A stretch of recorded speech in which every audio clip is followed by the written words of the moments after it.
Akala mo ba 'pag nagkamali ka, ay galit na si Lord agad sa'yo?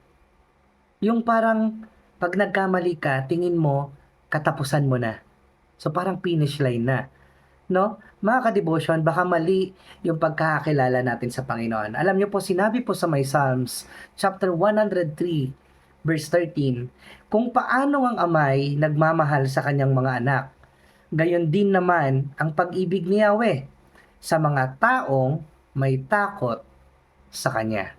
Mga ka-devotion, ang nagsulat po ng awit na ito ay walang iba kundi si Haring David, sapagkat sinulat niya ito dahil siya po ay na-experience niya kung paano maging isang ama, at na-experience niya rin kung paano na merong kasalanan or nagkasala. Mga ka-devotion, David realized na ang Panginoon ay hindi parang striktong boss na kapag nagkasala ka ay parurusahan ka kaagad. Hindi siya yung parang striktong boss na inaabangang magkamali ka. Tandaan nyo, mga ka-devotion, our Lord is like a father.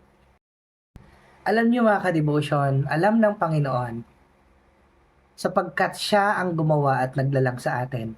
He knows na tayo ay marupok. He knows na madali tayong napagod at madali tayong matisod.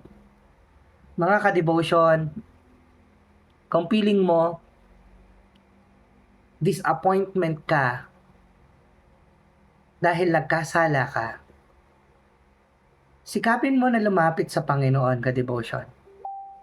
Sapagkat ang Panginoon ay compassionate God.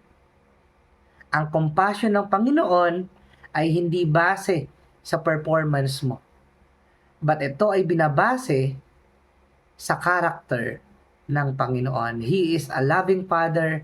He is a compassionate God. Kaya mga ka-devotion, lumapit po tayo sa Panginoon. Huwag po tayong lumayo sa Kanya. Lumapit ka na parang isang bata na nasugatan at humihingi ng kagalingan, ng comfort. Huwag mong sarilinin yan. Kaya mga ka-devotion, kung feeling mo ikaw ito, nararamdaman mo na para sa'yo ang message na to, why not i-comment mo yung amen? Dahil alam ko, kailangan mo ng yakap ng Panginoon. That's it for today. Magandang buhay mga ka-devotion. Belated Happy Hearts Day.